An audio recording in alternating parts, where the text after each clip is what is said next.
Hello, everyone. Good afternoon, good evening, wherever you are. My name is Nicholas Stein, and I'm one of the presenters for the twice-a-year trauma-informed policing seminars held by Cambridge Police Department. And I'm going to share with you now some slides to show you basically what we do that very first day of the three-day event. I'm going to go to screen share, pick out the slides, and here we go. Okay. So as I said, 3-day trauma-informed law enforcement training. That's what we do up in Cambridge, and it's been quite successful. My particular job is to be the guy who starts it off, and starts it off basically with talking about mindfulness-based resiliency. So we have me start at the beginning to get everyone grounded and in the right frame of mind, and also to give them these tools and skills that we hope they'll use. When you talk to cops and you use the word meditation, you're going to get a lot of different reactions. It's a very interesting population to work with. They may well think it's all hippie and soft. They may well think it's about gurus and swamis and incense and sitting on the ground cross-legged. But of course, I assure them right away that it is not. In fact, if I say, if you want to envision some kind of exotic Eastern figure, then try this guy on for size, the guardian, the warrior, who makes peace inside himself before he can act with any impunity. So I also tell them, listen, I said, look, I've worked with you all for a long time. As a matter of fact, I was embedded with law enforcement for 4 years. While making border wars in my former life as a television producer. And I said, I know you intimately. I know what happens with you guys. And your mind is like a neighborhood you wouldn't want to walk through alone. Well, the amount of recognition I get in the room is profound, and they understand that. And then I tell them, look, after today, I'm going to teach you how to walk through it alone. I'm going to show you what it's like to be face-to-face with just yourself, and what the benefits are to having the courage to do exactly that sort of thing. So what is meditation? It's a set of techniques that are intended to encourage a heightened state of awareness and focused attention. That's what it really is. It's attention training. It's learning to be the master of our own attention. But attention to what? Well, this is the $64,000 question. It's this: to the present moment. You've heard this before. This is to the here and now, the only moments that actually exist. Meaning, like, if the past is gone, 5 seconds ago, Civil War, Big Bang, never coming back. The future, pure speculation, pure fantasy, actually. But right here, right now is all you have. And if you don't know it, you need to know it. And if you don't put yourself in it and fully embrace it, then you're really missing your life. So there's a man named Jon Kabat-Zinn. He is the father, if you will, of secular mindfulness. He's the man who debudified mindfulness so I could teach it to cops and corporations and so forth. So his is his definition of it.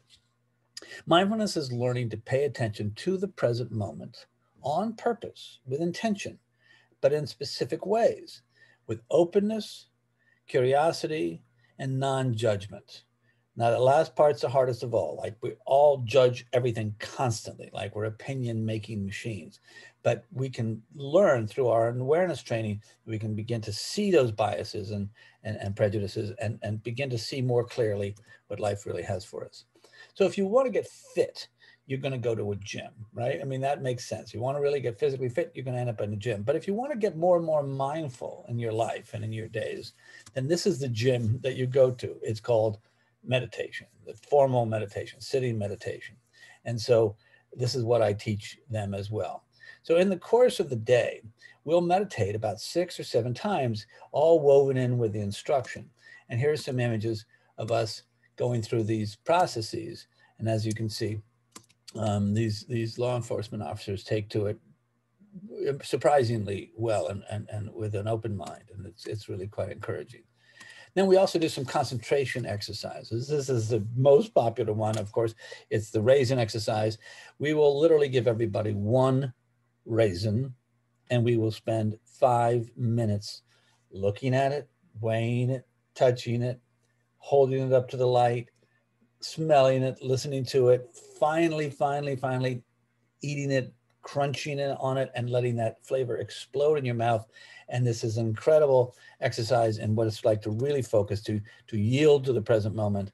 And it blows everybody's mind how much they've been missing about food and every other thing in their lives.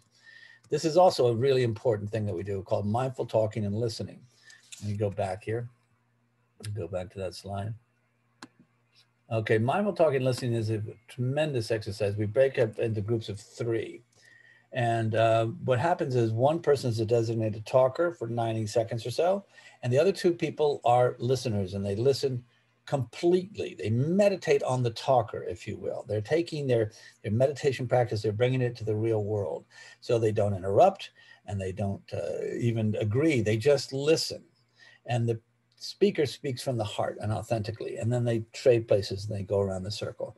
And it's a profound effect on people. I've had law enforcement officers tell me no one's ever listened to them like that. And you know, that's what we really all want. We want to be heard, and we want to be able to talk authentically. So this is how we take our practice into the real world as well. So the next thing is these toxic opinions that cops get. We all get them, but cops have them. And I break it down between the street, the station, and their home.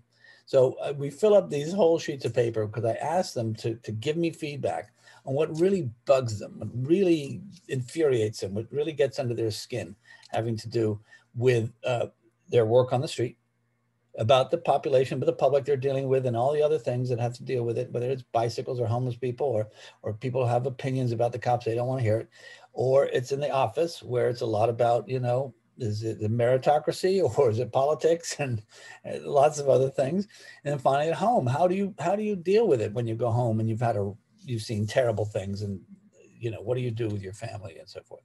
So when we put these up and everyone can see how many things are really bothering everybody, then we can start to talk about how to reframe these things and keep them less toxic, not reinforce them to the point where it makes us sick, makes the officer sick, because they haven't ever examined how they can reframe and think about this stuff. And this is what self-awareness is really all about. So let's talk about resiliency specifically. So there's innate resiliency, which you're born with.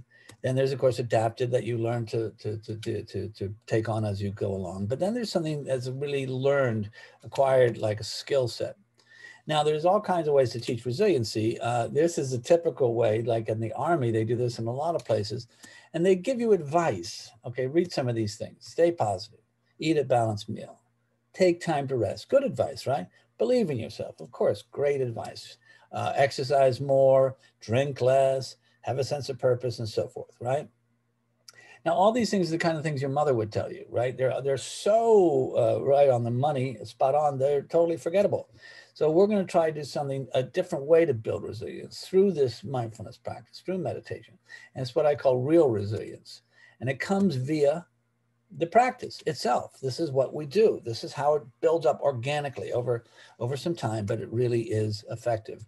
And it's self-awareness, really critically important, right? Just having the skills to know that you can take a good look at yourself in an objective way and see how you react to things, see how you feel about things. Self-regulation, really important. We all get jacked up. We all need tools to help us calm down and down-regulate. And that comes through our techniques of breathing and dropping into the body and closing our eyes and all the things we do in the practice.